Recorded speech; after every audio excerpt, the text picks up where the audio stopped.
Assalamualaikum warahmatullahi wabarakatuh. Bismillahirrahmanirrahim. Alhamdulillahirabbil alamin. Wassalatu wassalamu ala Rasulillah an-nabiyil amin, nabiyina wa habibina wa syafi'ina Muhammadin ibn Abdullah wa ala alihi wa ashabihi wa man walahu. Topik kita pada ini berkenaan dengan redha. Ar-ridha, penjelasan tentang ridha.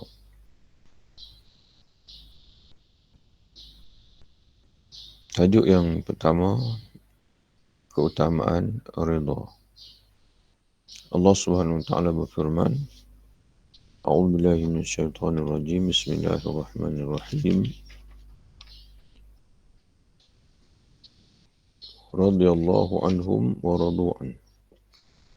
Allah ridha terhadap mereka dan mereka juga ridha kepada Allah Subhanahu wa taala.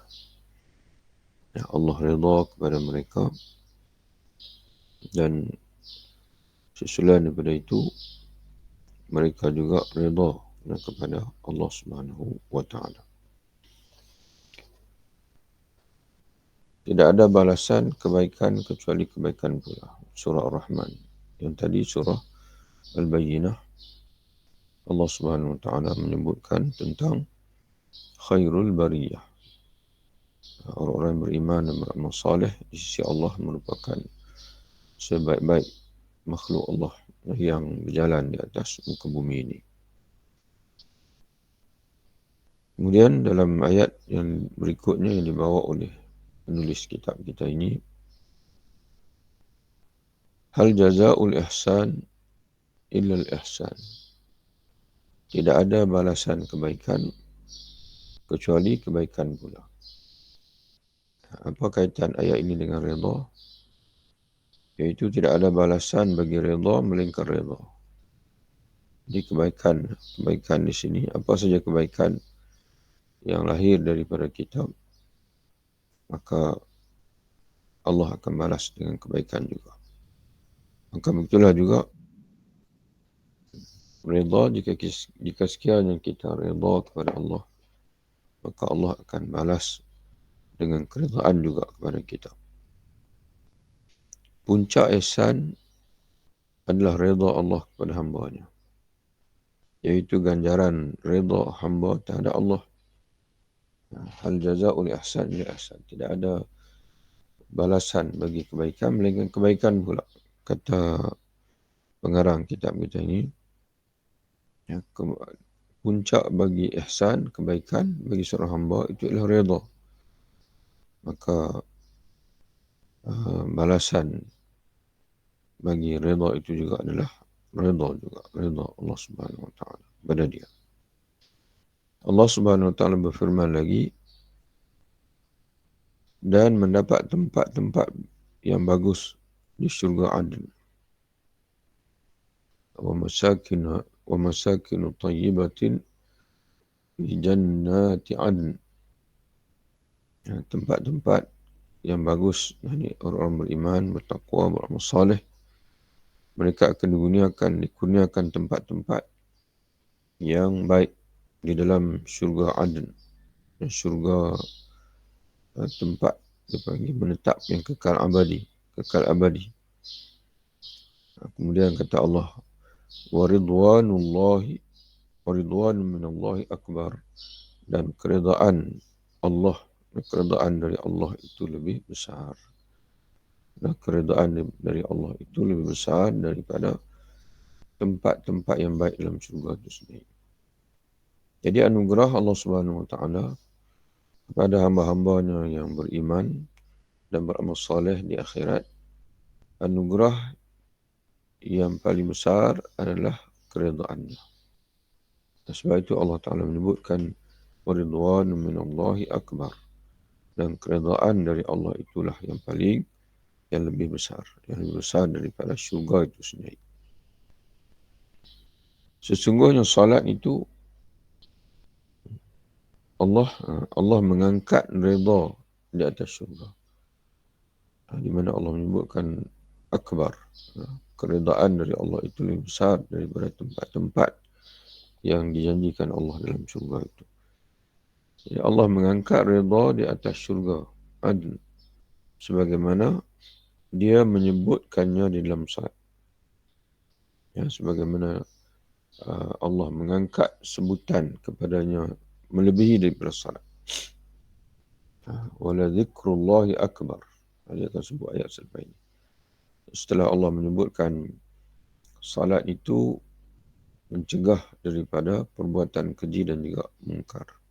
Wala dzikrullahi akbar.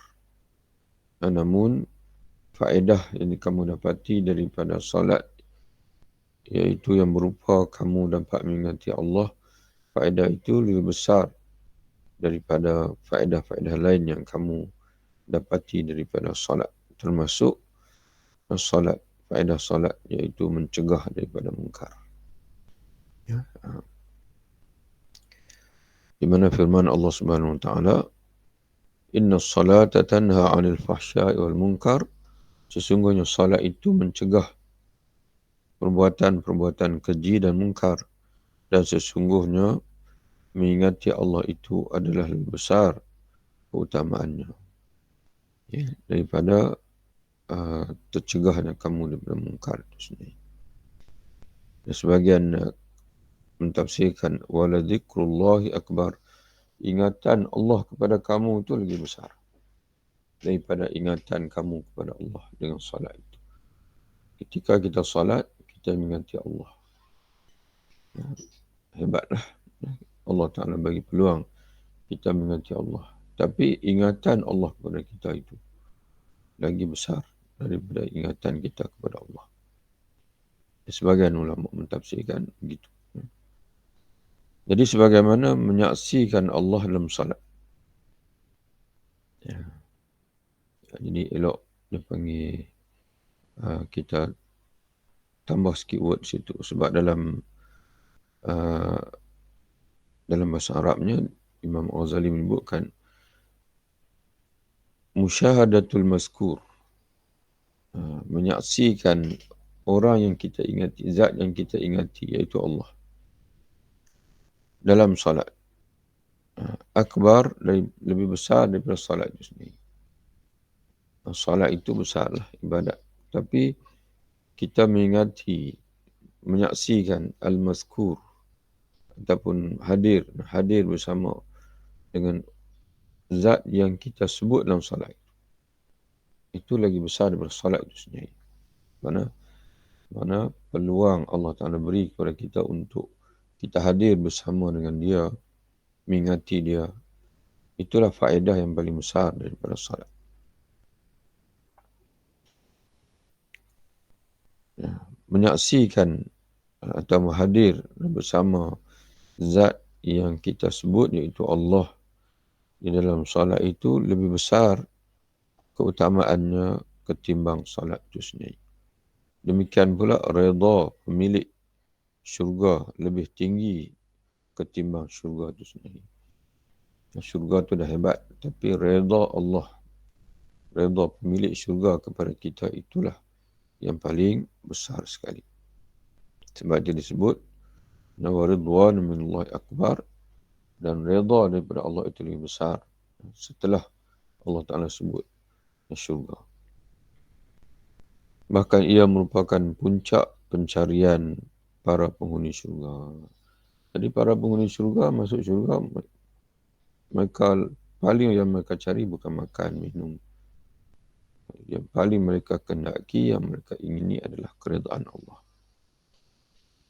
Di dalam hadis disebutkan, Inna Allah Ta'ala yatajalla lil mu'minina fayaqulu saluni fayaqulu ridhaka. Sesungguhnya Allah Subhanahu wa ta'ala menampakkan dirinya kepada orang-orang mukmin dalam syurga. Lalu berfirman, mintalah kepadaku. Maka mereka semua minta, ridhaka, kami nak keredaanmu, wahai Tuhan. Yang mereka tidak sebut, kami nak nikmat ekstra, nikmat itu, sirah, nikmat ini, tidak. Ahli syurga kata, kami nak keredaanmu, wahai Tuhan. Hadis ini diriwayatkan oleh Imam Al-Bazzar dan juga Tabrani di dalam Al-Awsat, Al-Mu'jam Al-Awsat. Maka para perawinya adalah perawi-perawi hadis sahih. Permintaan mereka akan redha setelah melihat Allah. Mana sebelum itu mereka telah pun diberi peluang untuk melihat Allah Ta'ala. Tapi mereka bila bila ditanya oleh Allah nak apa lagi, mereka jawab redha. Permintaan mereka akan redha setelah melihat Allah adalah merupakan puncak pengutamaan. Menunjukkan bahasanya redha itu berada di makam yang lebih tinggi. Mereka minta redha dari Allah dan redha darinya kerana redha merupakan sebab untuk senantiasa bisa melihatnya.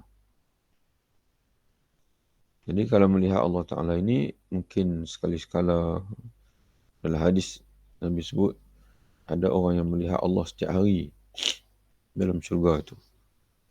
Setiap pagi dan petang. Ada yang melihat Allah sepekan. Ya. Jadi begitulah. Melihat Allah pun tidak. Kekerapannya itu berbeza-beza di antara seorang dengan seorang yang lain. Jadi bila mereka minta maqam redha, maka seolah-olah dengan maqam redha itu mereka akan senantiasa melihat Allah Ta'ala. Seolah-olah mereka berpandangan bahawa segala tujuan adalah terangkatnya hijab, yakni penghalang dari Allah. Kerana mereka bila terangkat hijab, makna mereka dapat melihat Allah sentiasa bila-bila masa mereka nak. Di dalam sebuah riwayat disebutkan, Tuba liman hudiya lil islami wa kana rizquhu kifafan wa dhadi'a anhu. Berbahagialah seorang yang diberi petunjuk oleh Allah kepada Islam, diberi rezeki yang mencukupi dan dia redha kepada Allah. Dia redha kepada Allah Ta'ala. Hadis ini diriwayatkan oleh Imam Tirmizi dari hadis Fadalah bin Ubaid dengan lafaz dan menerima. Ia berkata sahih. Inilah lafaz yang lain. Hadis ini Nabi SAW menyebutkan qad aflaha man aslam. Sesungguhnya berjayalah orang yang Islam, orang yang diberi hidayah oleh Allah dan dia meluk Islam. Wa ruziqa kafafan, dan dia diberi rezeki yang cukup oleh Allah. Wa qanna'ahu Allah bima atahu, dan Allah memberi qana'ah, makna redha, sifat redha dalam hati, bima atahu, dengan apa saja pemberian Allah. Sikit pun banyak pun dia redha, sikit pun dia tetap redha. Nabi SAW bersabda, Man ahabba an ya'lama lahu ma inda Allah azza wa jalla, falyanzur ma lillahi azza wa jalla indah. Fa inna Allah tabaraka wa ta'ala yunzilul abda minhu haitsu anzalahu al-abdu min nafsih. Barang siapa yang ingin mengetahui kedudukannya di sisi Allah, maka hendaklah dia melihat kedudukan Allah di sisinya. Tengok bagaimana Allah dalam hati kita. Maka begitulah kita di sisi Allah Ta'ala. Fadhkuruni azkurkum. Kata Allah, ingatlah aku ingat pada kamu. Washkuruli wa la takfurun. Syukurlah kepadaku, jangan kufur kepadaku. Wa aufu bi ahdi ufi bi ahdikum. Tunaikan perjanjianmu denganku, aku akan tunaikan perjanjianku kepada kamu. Janjiku kepada kamu. Jadi barang siapa yang ingin mengetahui kedudukannya di sisi Allah, maka hendaklah dia melihat kedudukan Allah di sisinya. Karena sesungguhnya Allah Tabaraka wa Ta'ala memberikan kedudukan kepada seorang hamba di sisinya sesuai dengan bagaimana hamba itu memberikan kedudukan kepadanya di sisinya. Jadi kalau kita sentiasa menjaga salat, mana itu tanda bahasanya Allah meletakkan kita dalam jagaan dia, dalam keredaan dia. Tapi kalau kita sering mengabaikan solat, mengabaikan ibadat, itu tanda bahwasanya Allah sedang mengabaikan kita. Allah sedang membiarkan kita sehingga ya, kita tenggelam dalam kesesatan, kebatilan. Itu disebut istidraj. Semakin kita jauh daripada Allah, Allah semakin memberi kemewahan kepada kita. Wal'iyazbillah. Diriwayatkan dari Umar bin Abdul Aziz bahawa ia berkata, aku tidak punya kegembiraan lagi kecuali di tempat-tempat jatuhnya takdir. Bagiku apa saja takdir Allah, itulah kegembiraan. Ditanya kepadanya, apa yang kamu inginkan? Ia menjawab, apa yang telah ditentukan Allah. Mana reda. Apa saja yang Allah Ta'ala tentukan, maka aku dapat terima, aku dapat reda, itulah yang aku ingini. Maimun bin Mahran berkata, siapa yang tidak reda kepada qada, maka kebodohannya itu tidak akan menemukan ubat. Tidak ada ubat di kejahilannya kalau dia tidak reda kepada ketentuan Allah Subhanahu wa Ta'ala.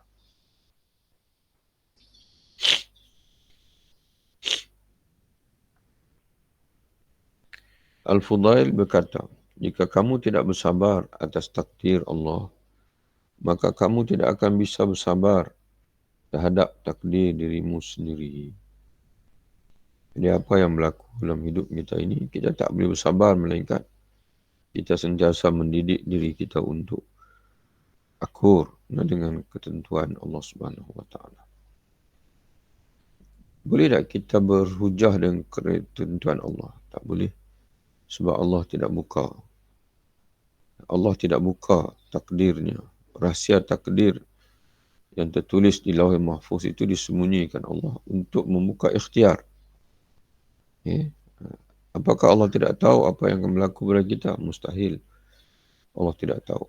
Bahkan Allah mengetahui kerana semua yang berlaku di alam ini ya, adalah dari kehendak Allah dan terjelma dengan kudrah Allah dan sudah berada dalam ilmu Allah sejak azali. Ya. Tetapi Allah menetapkan manusia ini, dia diberi pilihan. Ya, Allah menetapkan, Allah diberi pilihan dan pilihan dia itu tidak dibuka oleh Allah.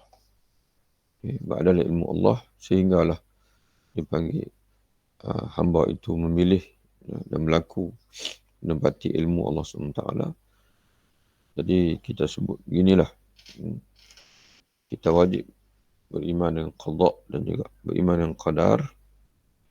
Yang mana beriman dengan qadar itu bukan saja kita menerima dari sudut ketentuan Allah Subhanahu Wa Taala, sebaliknya kita beriman dengan 3 nama Allah Taala. Yang pertama, kita beriman dengan kehendak Allah, semua yang berlaku itu dengan kehendak Allah. Kita beriman dengan qudratillah, semua yang berlaku itu adalah dari kuasaan Allah. Yang kita beriman dengan ilmu Allah, beriman dengan ilmu Allah Subhanahu Wa Taala, iaitu semua yang berlaku ini sudah berada dalam ilmu Allah, diketahui Allah sejak berazali. Dan di antara kehendak Allah kepada kita manusia ini adalah memberi ikhtiar. Memberi ikhtiar juga merupakan kehendak Allah ke atas manusia ini. Jadi tugas kita adalah berikhtiar, membuat pilihan. Fa'alhamaha fujuraha wa taqwaha. Qad aflaha man zakkaha wa qad khaba man dassaha. Wa nafsi wa ma sawwaha, demi jiwa dan penyempurnaannya.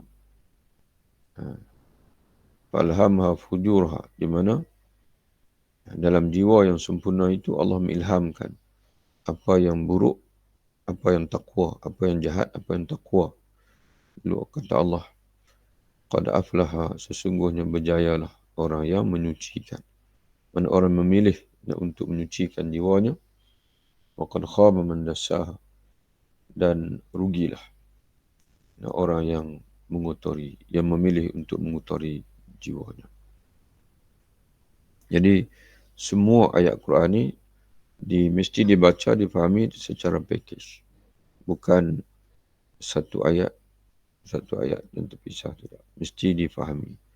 Dan difahami di antara ya, qada, dipanggil qada al-syar'iyyah dan juga qada al-kauniyah. Okay. Ketentuan Allah dari segi penciptaan. Itu tidak ada pilihan untuk. Allah pun tak akan hisap kita. Tapi ketentuan Allah dari segi syariat, iaitu Allah Ta'ala suruh kita pilih.